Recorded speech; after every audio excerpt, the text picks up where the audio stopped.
December 17th, 1944.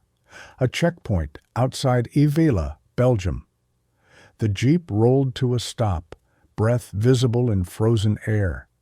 3 soldiers in American uniforms sat inside, weapons regulation, English nearly perfect. But Sergeant William Creel had been warned about something impossible. German soldiers operating behind American lines. Dressed as American troops, he asked for the password. The men hesitated. Their English faltered. Then Creel noticed the Sten guns. British weapons no American patrol would carry.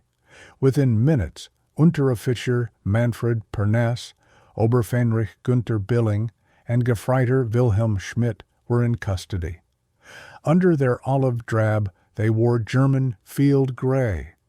Their capture would trigger the most widespread paranoia in American military history, turning every checkpoint into a quiz show and every soldier into a potential spy.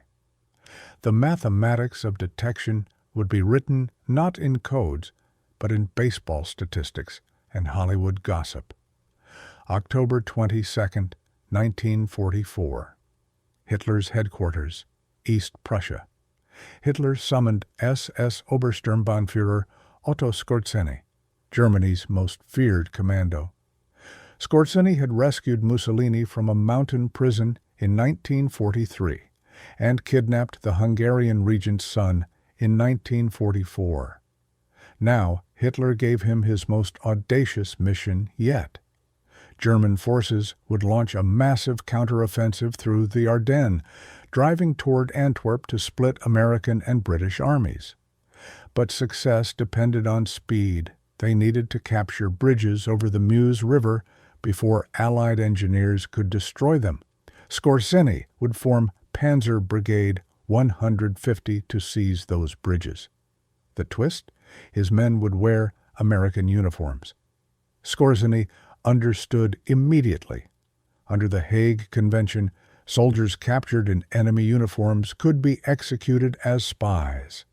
Hitler assured him it was legal, as long as they removed the disguises before actual combat. On October 25th, orders went to every headquarters on the Western Front, requesting English-speaking volunteers for secret commando operations.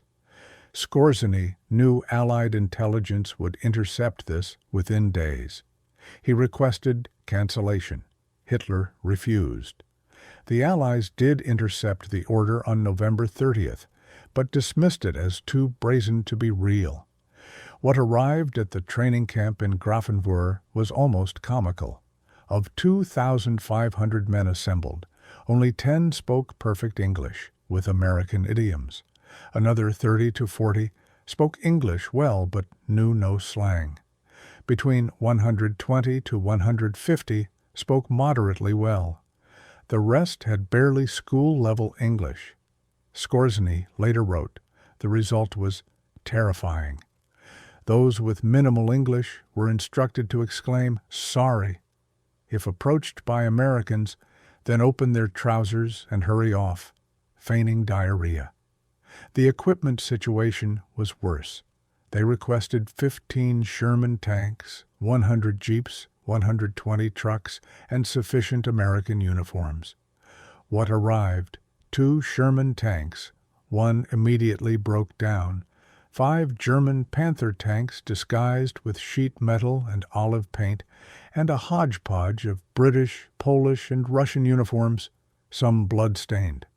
Skorzeny admitted the disguised Panthers would fool only very young American troops, seeing them from very far away at night. Only the elite commando teams, Einheitsstilau, got authentic American uniforms.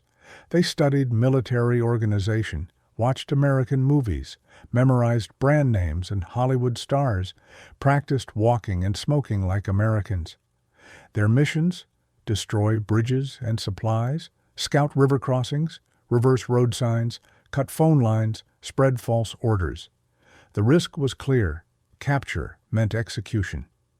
December 16, 1944, before dawn. Over 200,000 German troops launched Hitler's last great offensive. 4 American divisions faced 30 German divisions with nearly 1,000 tanks. The Einheit-Stielau teams infiltrated in the chaos. Dressed in American uniforms, driving captured jeeps, they slipped through American withdrawal. One team drove into an American-held town, scouted defenses, then redirected an entire convoy of armor and supplies to the wrong road. Others cut phone lines, removed road signs, spread false rumors. For hours, it worked. But on December 17th, reality struck. The 1st SS Panzer Division failed to reach its objectives. Fierce resistance at Elsenborn Ridge denied them northern roads. At St. Vith, American defenders delayed the German timetable by nearly a week. The rapid breakthrough Operation Greif required never materialized. Skorzeny realized his mission was doomed. Panzer Brigade 150 converted to conventional operations, but the commando teams were already behind American lines.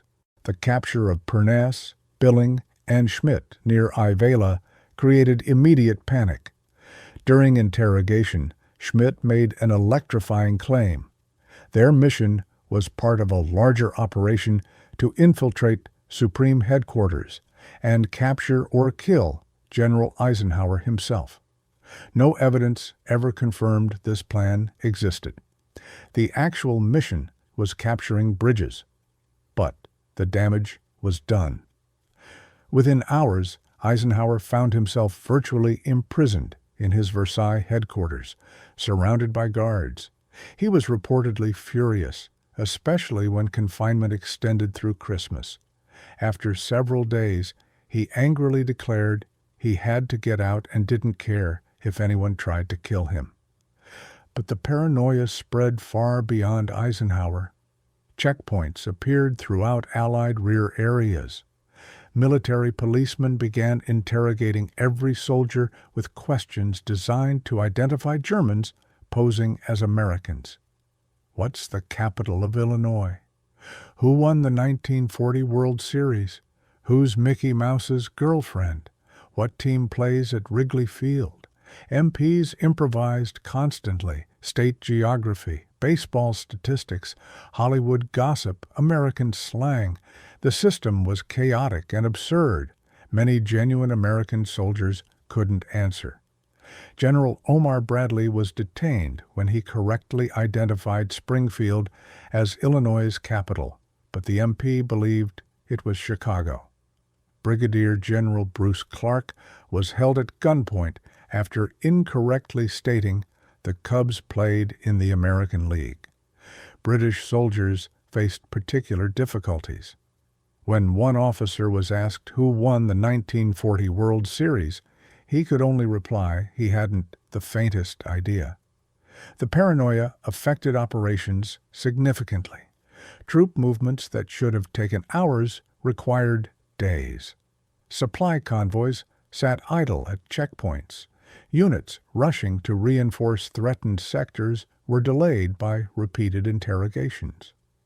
For German infiltrators still behind lines, the cultural questions exposed fatal gaps in preparation.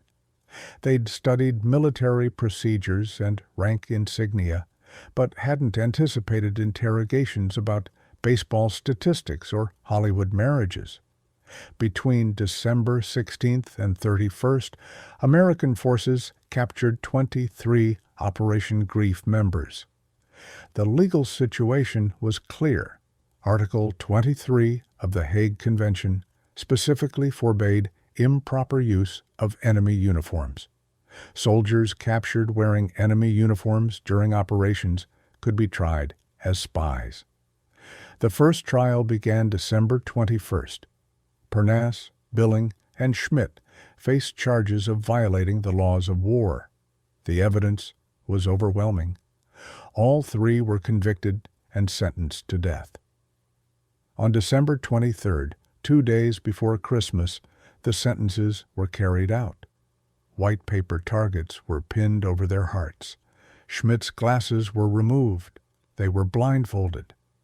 Billing shouted, "Long live our Führer, Adolf Hitler!" The rifles fired. All three died instantly. 13 more Operation Greif participants were executed between December 21st and 31st. Team leader Gefreiter Schulz was executed in June 1945 after Germany's surrender. In total, 17 men faced firing squads for wearing enemy uniforms. Operation Greif's tactical accomplishments were minimal. No bridges captured, no major demolitions succeeded, a few road signs reversed, some phone lines cut. But the psychological impact vastly exceeded tactical results. For weeks, American forces operated assuming infiltrators might be anywhere. Eisenhower's confinement isolated the Supreme Commander during the critical opening phase. Checkpoint delays slowed the American response. Meanwhile, the Battle of the Bulge raged on. At Bastogne, when Germans delivered a surrender ultimatum, Acting Commander Brigadier General Anthony McAuliffe responded with one word: nuts. The 101st Airborne held until relieved by Patton's Third Army on December 26th. By early January, Allied counterattacks eliminated the Bulge. The battle lasted until January 25, 1945. Over 1 million men participated, the largest battle fought by the U.S. Army outside the Civil War. American casualties exceeded 80,000. Hitler had gambled everything on the Ardennes offensive and lost. For Otto Skorzeny, Operation Greif ended December 17th. His brigade attempted to capture Malmedy on December 21st, but was repulsed. Skorzeny was wounded by artillery shrapnel, but recovered. In May 1945, he surrendered. 2 years later, at the Dachau trials, Skorzeny faced charges of improperly using American uniforms in combat. His defense rested on a crucial distinction. His men were ordered to remove American uniforms before engaging in combat. The disguises were for infiltration, not fighting. A surprise witness proved decisive. F. Yo Thomas, a former British SOE agent, testified that Allied forces used identical tactics. He'd personally worn German uniforms behind enemy lines. The tribunal drew a clear distinction between using enemy uniforms during combat versus for deception. Unable to prove Skorzeny ordered his men to fight while disguised, they acquitted all defendants. The verdict was controversial. 17 of Skorzeny's men had been executed for the same actions. In 1948, Skorzeny escaped from an internment camp.